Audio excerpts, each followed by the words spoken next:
Welcome back to Joy Even on Your Worst Day.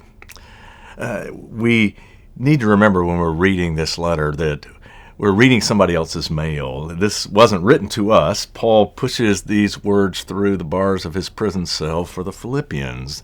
And that means that we have to look behind the letter for what went before. They've known each other and loved each other. They've had prior conversations that are incorporated in some ways into what we read right here. And the question that Paul needs to address now is their concern for him.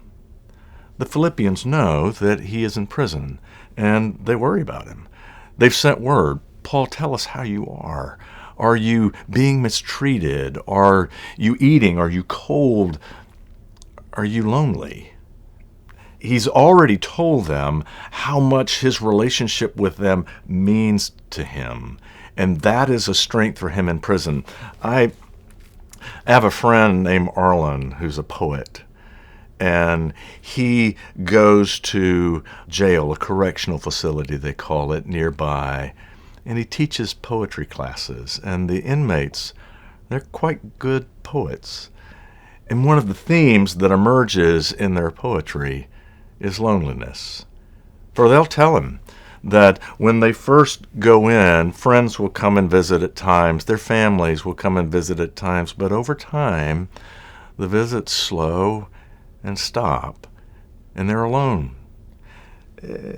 Paul was alone, no doubt, but he wasn't lonely.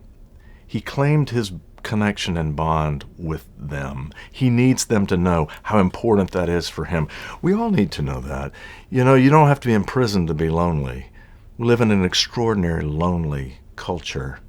There's a professor named John Cacioppo. He taught at the University of Chicago. His field of study was loneliness. And he said that people who are chronically lonely, that they have altered epinephrine levels in their body, that their white blood cell counts are altered. He said when we are lonely, our whole body is lonely.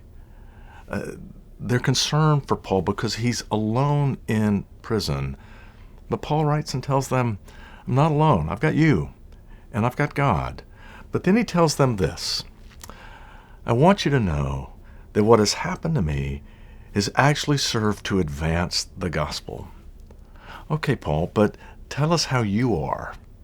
I want you to know, beloved, that what has happened to me has actually served to advance the gospel. But Paul, are you being mistreated? Or are you afraid? I want you to know, beloved, that what has happened to me, this is his answer. What he's telling them is, the guards know that I'm in here for my faith.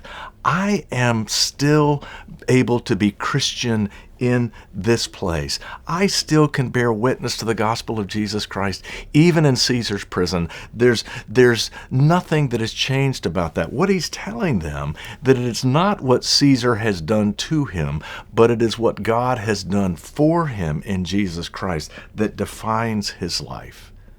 The circumstances of his life are not defining his faith.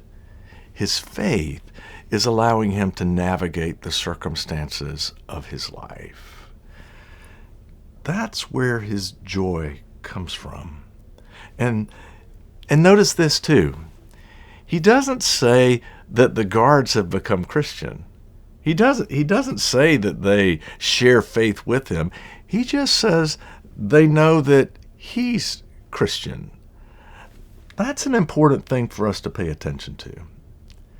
You know, for a long time, folks have told us as people of faith that our primary job is to make our neighbor Christian.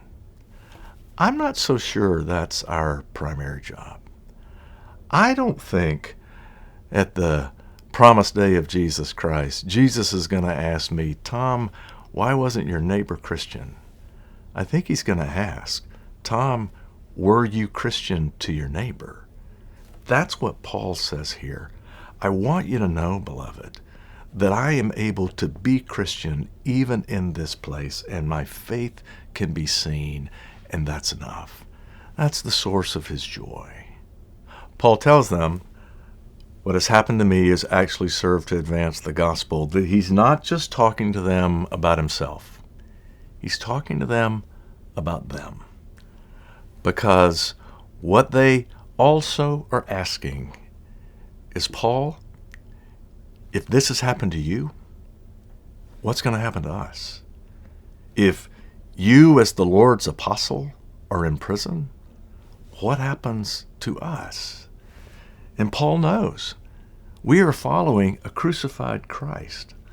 Faith in Jesus Christ is not going to keep you out of trouble. Sometimes, like Paul, it will get you in trouble. But even in the midst of the storm, we can lean on our faith. We can be Christian to the neighbor. Paul says that is the source of our joy. And then he does a surprising thing. He begins to talk about others who are proclaiming the gospel, and he says some of them do this from good motivation and some from bad motivation, and he says it really doesn't matter, just as long as the gospel is proclaimed. So here's what not to take from this. Paul is not saying that only what we do matters and why we do it is irrelevant. He's not saying that. Motivations matter. You know that. But what he is saying is that none of us are pure. One of the truths about us is that to be human is to live with a fragmented heart. We want different things sometimes at the same time. My daughter, I remember the day we took her to college. I dropped her off at college. I got back in the car and I lost it. For the next 3 hours down the highway, I just blubbered.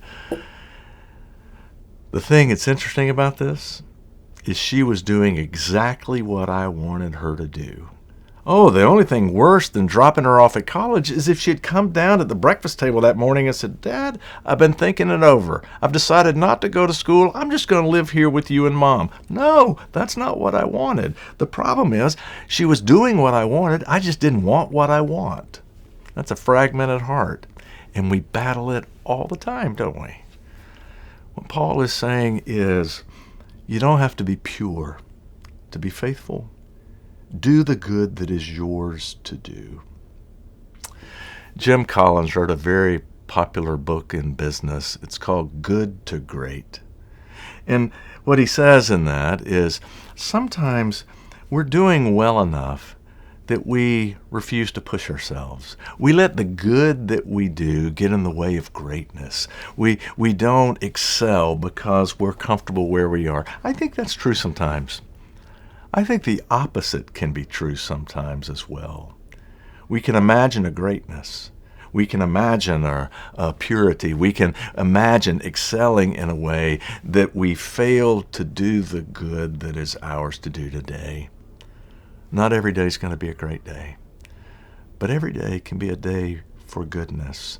I think what Paul is doing is he is looking for the good in those around him, pointing it out in a way to inspire us all to do the good that is ours to do. You know, we live in a culture that almost seems to celebrate what's wrong. We live in a time where we excel at pointing out the flaw, the brokenness, even the sin in one another. And it's easy to do because it's always there. The brokenness is in us all.